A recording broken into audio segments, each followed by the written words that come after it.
Good afternoon, radio listeners, and welcome to the News Behind the News with Ralph Kintab on Mix 94.7 FM. This afternoon, I am glad to have the guest who is here with me because I want to basically do a series, let's say, on speaking to our young professionals here in St. Martin about their experiences, the work that they do on the island. And I have here with me Mr. Nelly Blaise. Good afternoon, Nelly, and welcome to the program. Good afternoon, Ralph. Thank you for having me. Yes, it's indeed a pleasure to have you. You've been doing a lot of great work. One thing I can add is that you are a youth leader. You've been working with a lot of youths on the island. You're also an author. You published a book recently.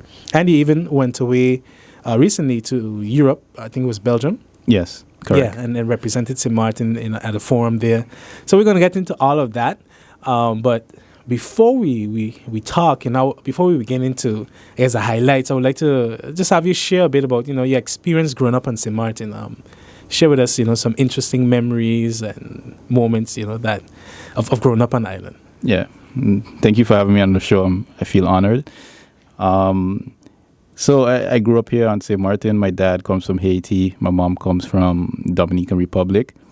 And growing up on St. Martin, it was a very good experience, filled with hardships as well. As you know, the story of immigrant parents working hard, coming with little to no money, trying their best to develop the family and send back money home.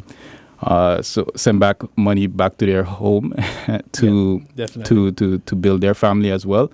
So yeah, having that lifestyle and having that upbringing made me very appreciative and humble, and it made me work very hard towards my goals and have this vision of building up the community that homed my parents. Yeah, indeed, and I mean I can definitely relate because that's one thing we share in common. Both my parents come from Haiti, and that in itself comes with, in a sense, persecution, because we are aware of the challenges Haitians feel and receive anywhere across the world. But I must add that it's quite empowering now, to know the fact that the world is really, I think, opening up to realize the significance of Haiti itself as a nation, what it means to the world, primarily, of course, because of the Haitian Revolution. Yeah, I remember growing up. I wasn't proud to be Haitian because every time I would say that I was Haitian, I would get bullied or picked on or teased. So it would be quite tough. And sometimes it would be quite strange because I remember when I was growing up, I would have friends, I would talk to them, I would meet them, and we would have some good conversations and we would bond. And as soon as I said that, I speak Creole or my dad speak Creole, or somehow the conversation leads to my parents coming from Dominican Republic and Haiti, the Dominican Republic part gets blocked off. Like they don't hear that part. They hear the Haiti part and they'd be like, "You're Haitian?" But I didn't know that, you don't look Haitian. And then, so it's supposed to look like Suspo and exactly. So it's quite strange because you're part of this advanced society that you think have this concept of unity amongst Afro-Caribbean people. And then you still see the negative stereotypes and stigmas and preconceptions of what a Haitian person is supposed to look like. Correct. So and that's leading up to say that I worked in Poland as a HR advisor for Dutch Royal Shell, and they have in their curriculum, and they have in their curriculum in school the Haitian Revolution and how significant that was in the world. And also how Poland played a role in liberating Haiti from the domination of France.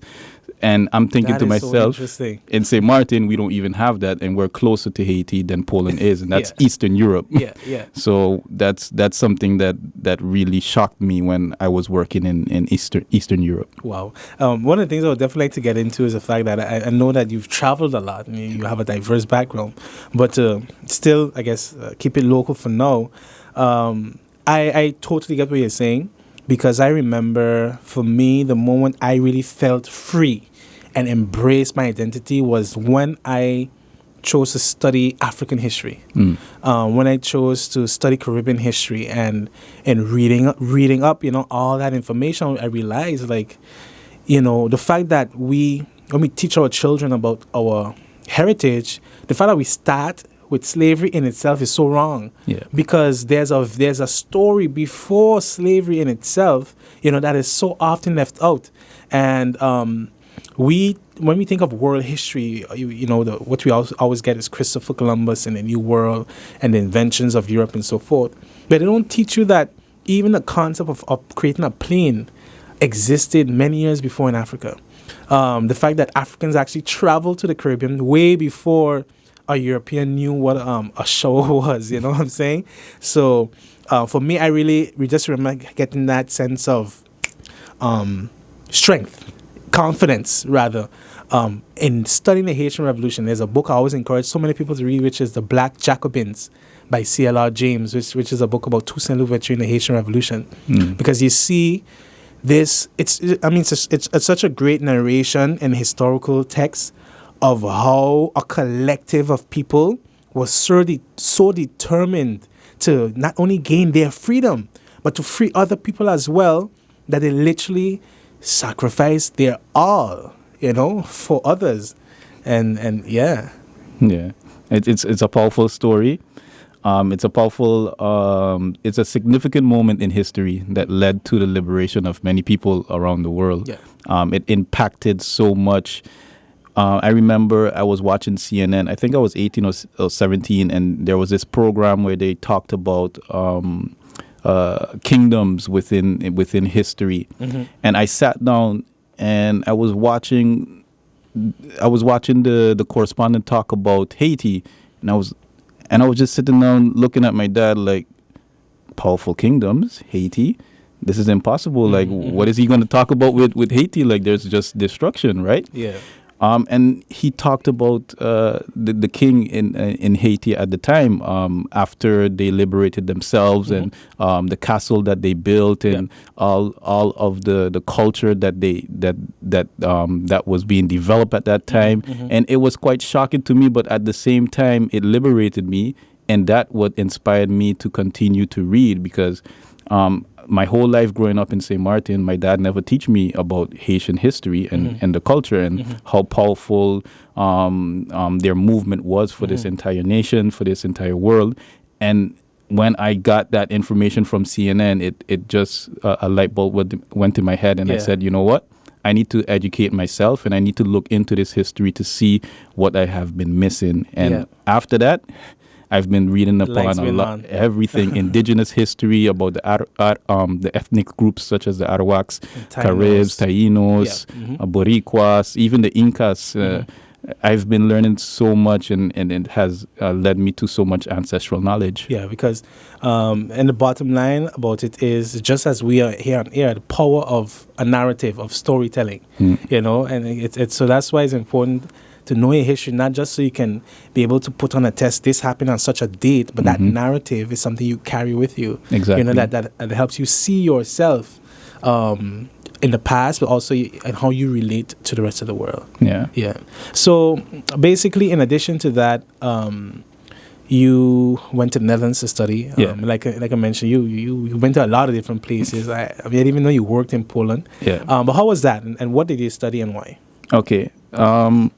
So I was working in St. Martin. So before I left to the Netherlands, I was working at Sonesta Maho, and I was also working at the airport. So I had two jobs. So the typical Haitian story that that they always have more than one job. That was me. So I had these two jobs, and I saw that the income that I was getting, I wasn't leading to nowhere.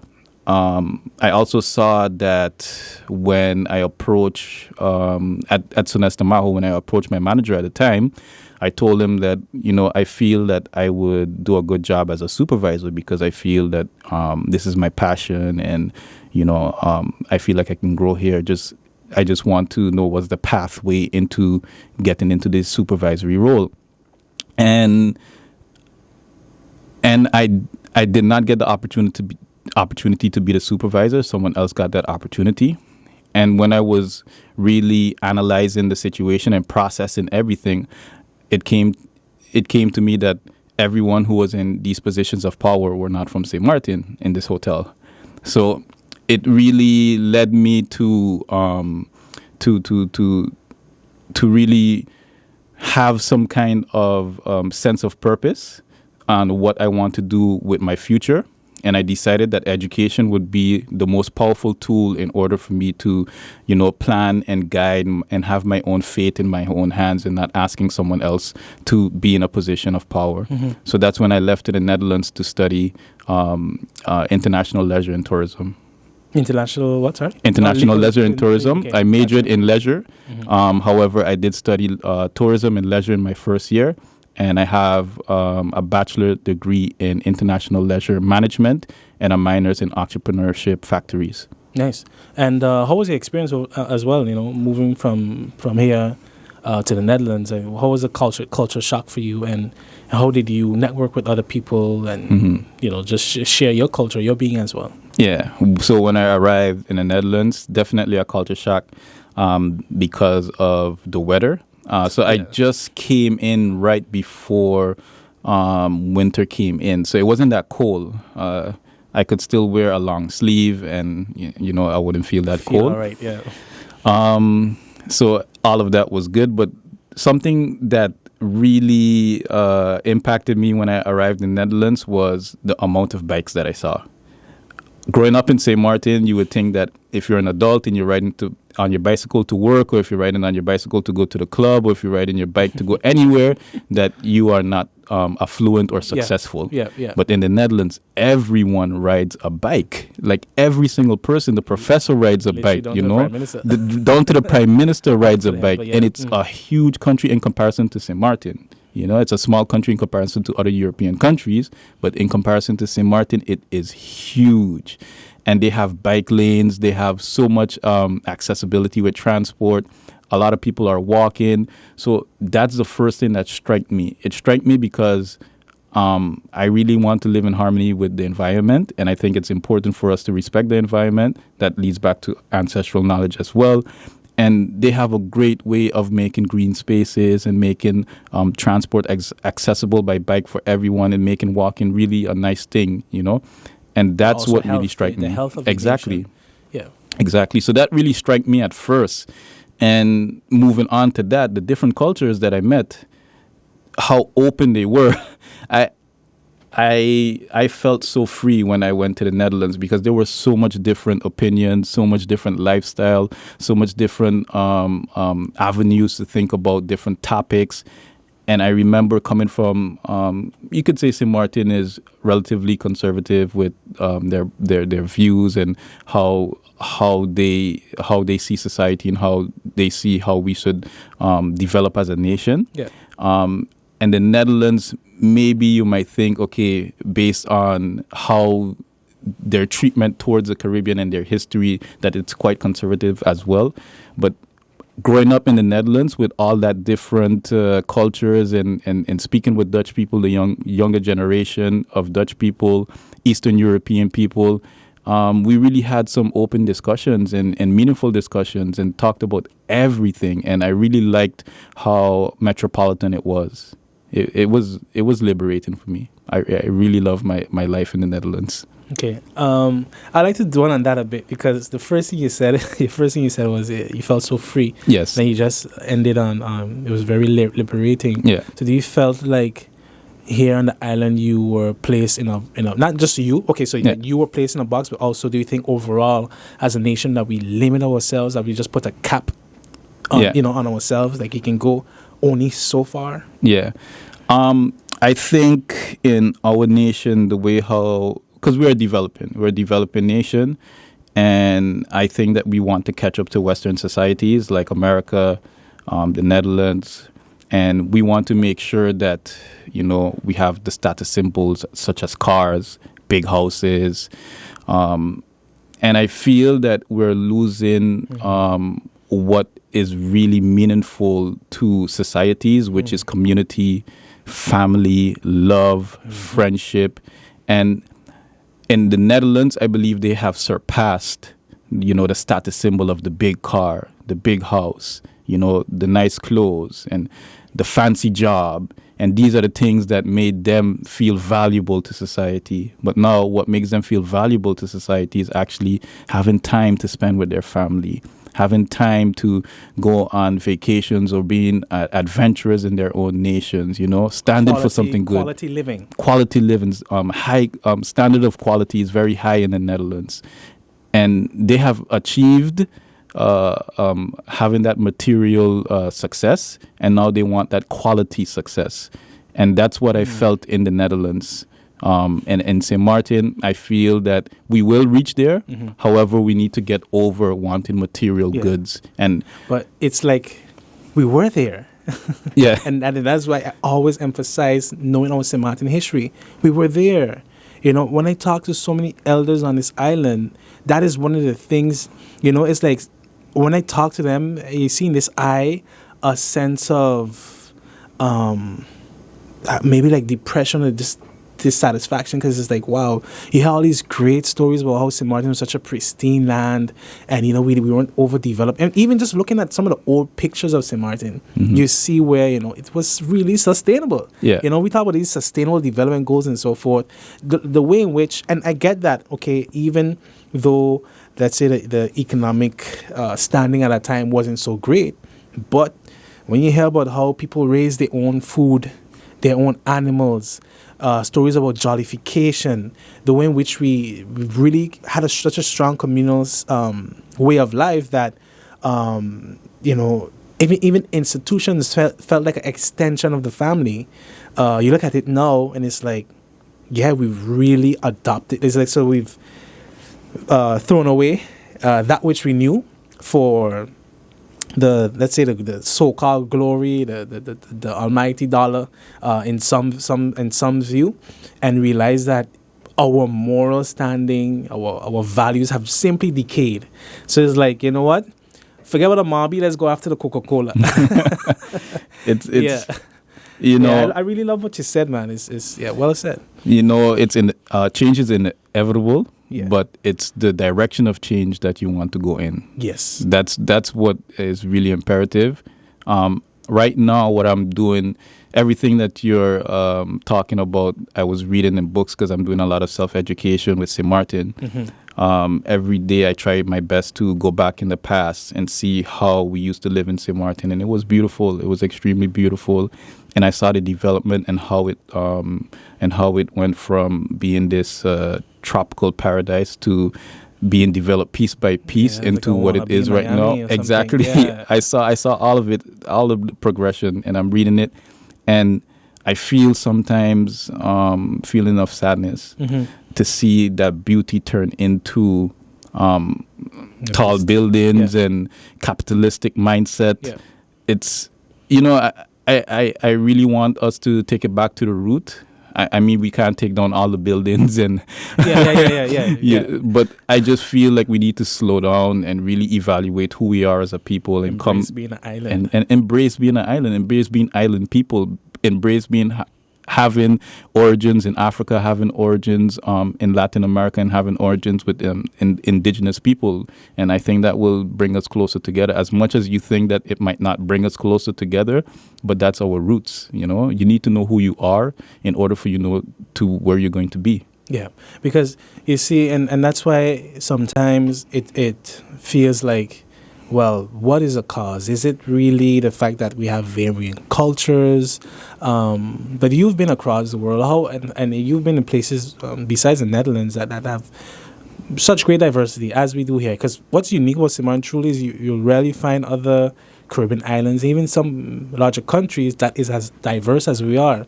But there has to be something more than just being able to say we have so many different nationalities. What is a common unity or goal? What is that thing that keeps us like our motto says, Semper Progredens, always moving forward? What is it that will keep us moving forward? If you look back into history, I just want to give you a thought experiment. So when we were living in Africa, we had a lot of different tribes, a lot of different ethnic tribes. We had a lot of different languages. I don't want to say that we lived in harmony, because no society lived in harmony. You always had disputes here and there. History of wars and so exactly. forth. Yeah. That's the entire world. So I don't want to say we lived in harmony, but we lived side by side, and And that's also in the Caribbean as well. You have different ethnic tribes, and they spoke different languages, they had different cultures, and they lived side by side. And today, now you see the same thing. You have different nationalities, different cultures, and we live side by side. And I feel like history always repeats itself. And the reason why all of these cultures are here is the same thing like in Africa, it's the same thing like in Europe with the different cultures and different languages that they were speaking in Europe at the time, is that we need to build something. And building that something means that we need to build it for future generations so that they can have peace and harmony. We have not come yet to having harmony amongst all cultures here in St. Martin. And I think that's what we're building towards. And we have to put that as the bigger picture. Harmony, peace, community building, these are the values that we need in order for us to have structure, in order for us to, become a developing nation that you can say that you're proud to be of. I'm proud to be a St. Martiner, and I'm proud to be of this nation, but I want the best for us. And we have not yet achieved the best. Okay, well said. So one of the things in digging into your past, the good way, I saw that you had the student late show. Yes. I legit forgot that you did that. I remember that was quite some years back. Yeah. Tell us a little bit about that and why did you start that initiative? Yeah, you're bringing back some nice memories. You see this big smile on my face right now. If you're listening in the radio, I really don't smile that much. Yeah, the student late show. I really love media, content. I love what you're doing right now with your journalism. I feel like you're one of the most talented and professional in the media. Appreciate it, man. And I really want to let you know that. I have a passion and a dream to become a director and a writer. And I always wanted to make films, and I didn't get the opportunity. I'll tell you the story on why I picked international leisure management. So I applied to NHTV, which is a university that is now called Breda University, one of the best media and entertainment university faculties that they have in the Netherlands. And I had my interview with I want to say with one of the professors in the institute, and they told me during my recruitment interview that I was not NHTV media and entertainment material. That's not for me, So they told me to look into tourism or another study within NHTV. So my dreams got shut down, and I went to the other faculty, and I passed, and I got enrolled into international leisure management and tourism. So that's the story on how I came into that faculty. But still, when I used to come to school, I used to always look at the media and entertainment department, and I used to say, man, I want to be there. I want to create films, I want to be a director. And I stopped complaining, and I told myself that I can become a director and I can create films. So I sat down and I wrote this plan, this script on how I'm going to get the students involved, and we're going to talk about important issues, and we're going to solve these issues together in a late night setting. And I talk it over with some people in media and entertainment. I asked a professor at the time if he thought this was a good idea. He saw it. He was like, "Oh, this is an excellent idea. Like, I'm going to make sure that the school approves this, and I'm going to help you." And after that, it all created a snowball effect, and everyone wanted to jump on board and help and be on the show. And then that's what became the Student Late Show afterwards. Okay, that's really cool, man. So on that note, we're going to take a quick break, and we'll be right back. Welcome back, everyone. You're tuned into the news, Behind the News on Mix 94.7 FM.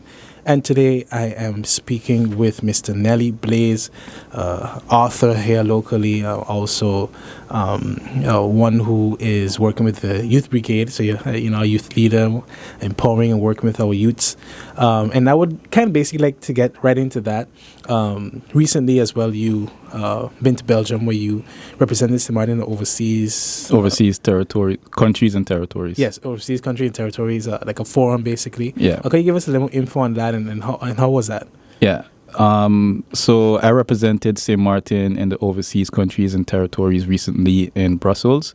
We went to the European Parliament to advocate about youth participation within civic engagement. And basically it was a forum where the OCT representatives can talk about important issues that needs to be addressed in the European Union and how we can work together with OCTs, together with the EU, to make sure that both interests are kept and met with each other. Okay, and that's great. And were you the only person like from the Caribbean there? No, so we had Aruba, Bonaire, Curacao, and we had 2 representatives from St. Martin. So it was myself and Mr. Matthew Halley. Okay, that's cool. Okay, cool.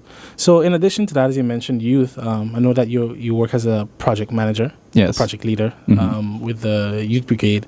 Can you tell us about that and what, in particular, though, what is it like, working with our youths of today? Yeah. I mean, I say that like we're old, but we're older than them. Yeah. Yeah. So I have this amazing opportunity to be the project leader of the St. Martin Youth Brigade. And if you know something about the St. Martin Youth Brigade, it's an amazing organization. It comes from Voice of the Youth Foundation, and the program that they have is the St. Martin Youth Brigade. And basically, it's a youth-led organization that is meant to empower youths and give them a platform to voice their opinions. It also gives them the ability to train with military science in order for them to develop themselves physically, and it gives them cognitive opportunities to develop with mentorship, Dutch classes, Spanish classes, and also excelling in different cultural teaching, such as St. Martin Awareness, which was done by St. Martin Nelly podcast. Yeah, appreciate the opportunity. Yeah. So okay, go ahead. Yeah, so that's the amazing program that leading. That's in part with Mr. Michel Peterson and also Michelin Dublin and the rest of our team of coaches and social workers. So it's an amazing job, and leading these younger people, I feel like St. Martin has a bright future. Indeed. There's so much intelligent young people here on the island. They're talented. They have the ability to turn this train around in the right direction. And I feel all they need is the guidance and the help that we have as adults, the knowledge that we have. We really need to guide them. And I believe with our guidance, they will be able to achieve and help our nation to reach its best potential. Yeah, I'm glad you said that, because I often think about some of our experiences in high school. The fact that to this day, I'm still appreciative of some of those teachers who would bring in guest speakers and persons to the classroom to give you, another perspective on what life can be. Because, as young people, especially teenagers in those developing stage, it's so easy to be influenced negatively. But at the same time, you're kind of ripe for molding in a positive way as well. And I particularly love the mentorship aspect of the Youth Brigade, because you allow these young people to see persons in the community look like them, speak like them, etc.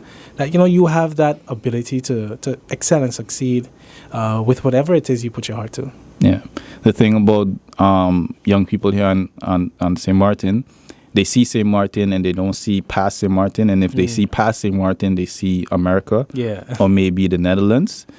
And it's hard for them to think it's hard for them to think that they can achieve their greatest dreams. Maybe they want to be a business person, or maybe they want to be an astronaut, or whatever their wildest dreams are. They don't see themselves achieving that dream.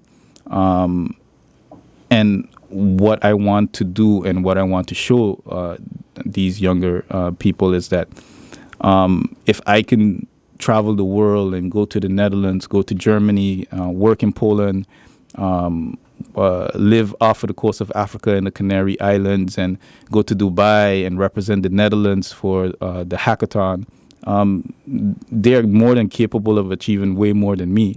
I always tell them that they're more intelligent than me, that they can surpass me. What I had was motivation and ambition, and I had my parents' mentality of working hard. And I want them to know, like, if you put your intelligence and working hard together, I believe you can go all the way to space. You can go on the moon. You can work on the space station. So I just want these young people to know that I know that they don't have a lot of faith in adults, because I talk with them. They feel disconnected to the adults, to their parents, to the society that they live in, and rightfully so, because we are transitioning at a very rapid pace in this technological age right now. There hasn't been a time like this ever before. So we have to understand what they're going through, and we need to be their support system. And that's what I want to be for these younger people. I want to be their support system. Nice. I'm glad you said that, because 2 questions I have for you were actually, like, what are the support that they lack, but also what are the concerns they tend to express? The concern is that adults don't understand them. There's so much different concepts and ideologies that are developing, and values and principles that are developing right now in this day and age. And the Caribbean, we're very slow to adapt to technology. We're very slow to adapt to the times. To change. We have to learn how to pivot. And these younger people, they are pivoting. They know how to pivot. They know how to adapt. A 3-year-old right now knows how to work an iPad.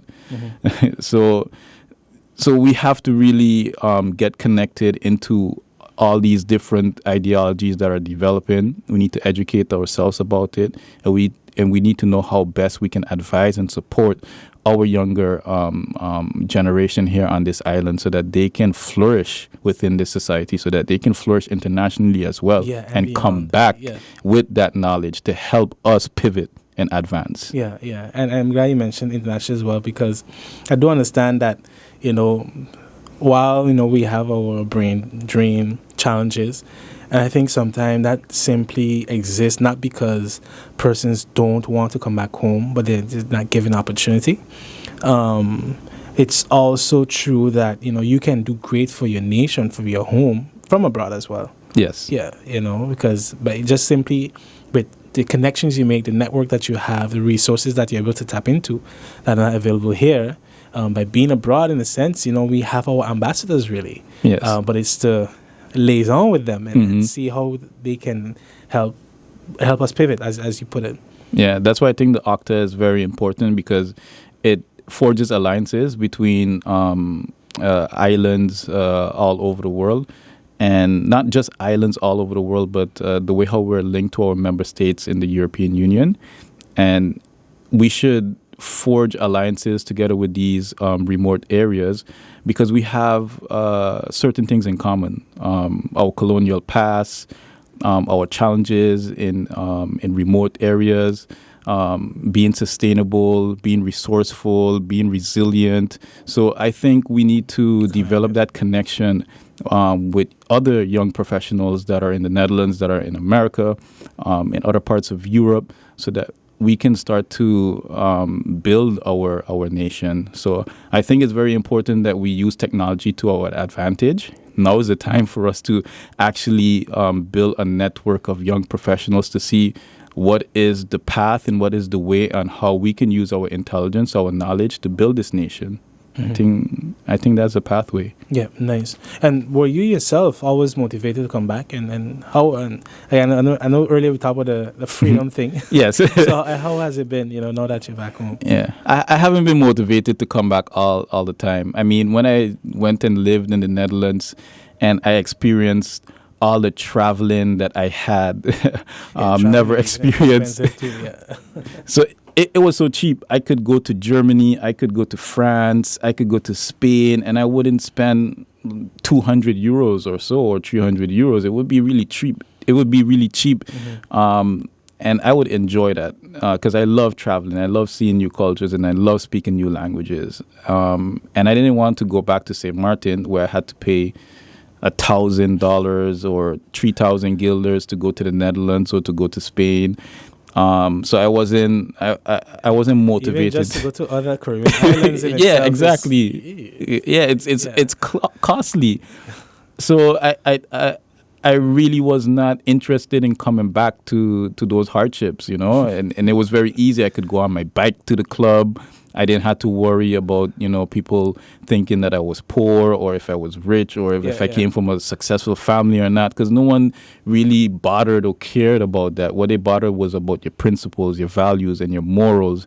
And what you're made of, what you can do. Exactly, what you could, and your intelligence. And they really want to have an intelligent conversation with you. That's what matters with them, And I did not want to come back and feel like I'm trying my best to fit into the society that I left.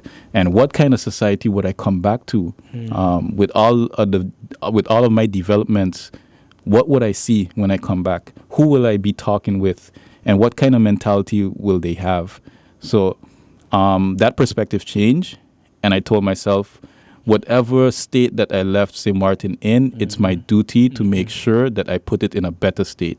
And I cannot have these thoughts of, I don't want to come back because it's more comfortable for me to live in Europe.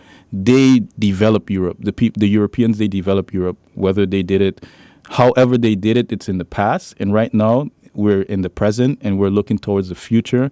And we need to develop our own island. And we need to have a resilient mindset. And we need to give back to this island. This island gave us paradise. This island gave us this seat what we're sitting on right now. And we need to make sure that we give it the best that it can receive. Yeah. Indeed. So well put, man. And in addition to that, so your book, you published a book called Kushobi. That's correct, right? Yeah. Could you basically explain us what was the motivation behind of that, and how was it putting it together? Yeah. In the Netherlands, a lot of things opened up to me. I met African people in the Netherlands, people from Nigeria. And when I was sitting down that moment in the barbershop and I was looking at these African people, they looked exactly like the people on St. Martin. And I was telling myself, like, how am I surrounded by my own island people and they are speaking a different language? Like, they're speaking Pidgin, they're speaking all different languages from Africa, and something happened within me. I don't know if I got transported back to the motherland or if I was touched by one of my ancestors, but I felt like I was home. I felt like, hey, this is St. Martin. And I realized something, that those African people that were in that barbershop when I was sitting down, they were my people. They were my family members. And if it wasn't for slavery, I would probably be in Africa speaking those languages, or I would probably be in the Netherlands in this barbershop having a different conversation with them, and not, being in the place where I'm just sitting down looking at all these different African languages and listening to Pidgin, So with that, with that feelings and all of these different emotions that I was going through, I wanted to understand those people. I wanted to understand where they come from. And they told me their story, and they told me where they came from and the languages that they were speaking and everything that brought them here to the Netherlands. And that led me to go and research about where I came from, where the people of Haiti came from. And I realized that they came from Dahomey, Benin. Yeah, that's the majority of them, yeah. Yeah, that's where they came from, and some parts of Nigeria as well. And when I looked at Dahomey culture and all of their significance and their disciplines and their religion, I saw something that talked to me. And Black Panther was something that came out of that. And I said to myself that this is something that we need as people of African descent, people who live in indigenous land, Carib, Arawaks, Taínos, Boricuas, that we need our own stories that's being told. You have stories like Aquaman. You have stories like Superman, Batman. These are all mythology. You have Naruto. You have all kinds of mythologies all over the world. But when you talk about African mythology, it's like it's non-existent. And people don't really look to it. People really praise Greek mythology, and they love those stories. So I said, you know what? Let me bring indigenous mythology and African folk tale and all of that to this world, and let me give it a different spin to it. And that's where it came from. I think we really need those stories, and we need to control the narrative and build a narrative on indigenous cultures and African cultures, and that's where Kushobi origins came from. Okay. So even, listening to you, something that just came to mind, I think this is the thing that makes Haiti iconic, particularly, is the fact that during the Haitian Revolution, a lot of the enslaved Africans they brought, they were not quote-unquote broken. So you didn't have like other territories in the region, or especially in the United States, generations that were born into slavery, that only knew what it meant to serve, to to be fearful of these Europeans. So the fact that I can't remember the exact percentage, but it was a high percentage who were literally quote unquote fresh off the boat. So they still had that knowledge. They still had that connection, and that is why they were, it in a sense was, I'm kind of oversimplifying it, but easy for them to revolt because they already knew the truth. They knew that this was not this slavery, seeing such horror and gruesomeness, was not what they were born for. So they knew freedom. Exactly. And that is why they fought for it tooth and nail.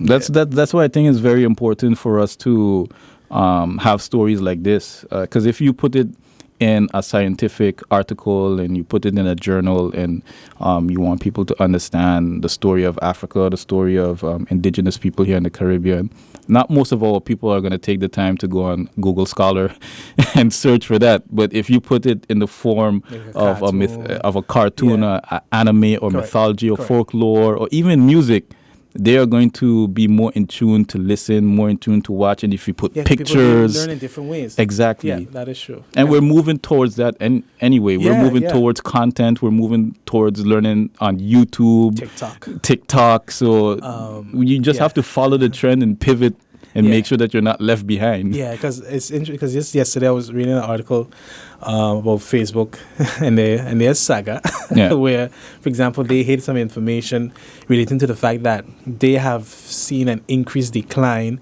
in teenage users, 16% year over year, and they're wondering what happened. And when I read the comments, everyone was like, because their parents are on Facebook.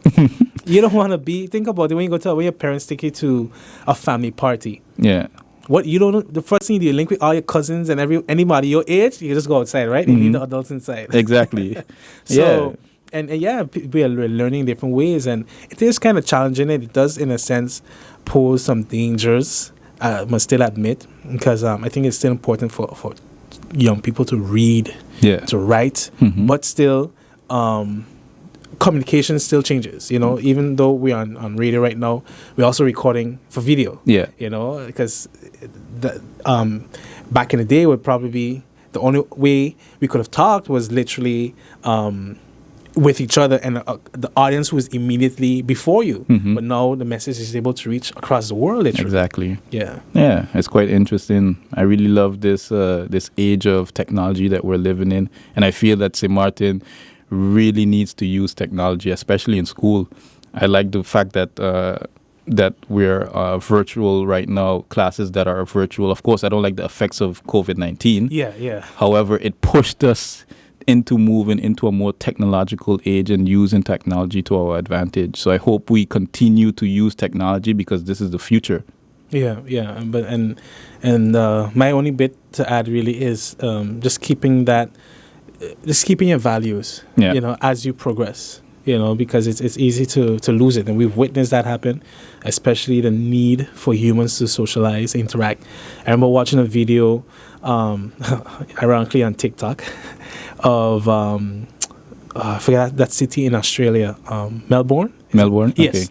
Okay. When they finally took off the lockdowns, and someone was just video recording outside, and you could literally hear people shout screams of joy, like the whole city, that the lockdowns are over. Why? Because again, some things remain fundamental. Humans need to interact. Exactly. Yeah.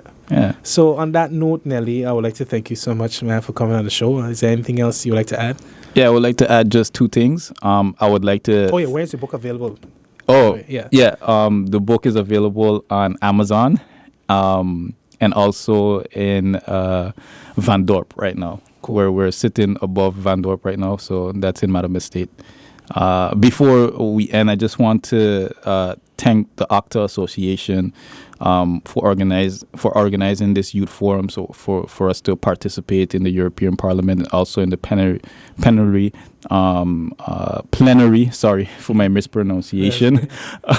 And talking to MPs such as Rafaela and also Yolita. It was very meaningful. And also I want to say, lastly, you are the creator of your story, so make sure that you're empowered to be the hero of your story. Nice. I love that. All right. Thanks so much, man. And to our viewers and listeners, hope you enjoyed this conversation. I think it's obvious I did. And be sure to tune in again next time. Take care. Boom. Thank you.